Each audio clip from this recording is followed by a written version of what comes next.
হৰি নাম ৰসে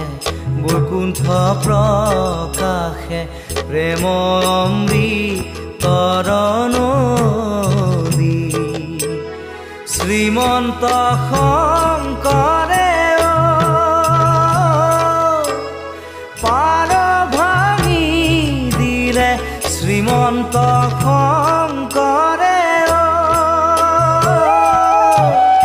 পাৰ ভাঙি দিলে বহে ব্ৰহ্মাণ্ড কভেদি বহে ব্ৰহ্মাণ্ড কভেদি গোবিন্দৰ প্ৰেম অমৃতৰ নদী বহে বৈকুণ্ঠ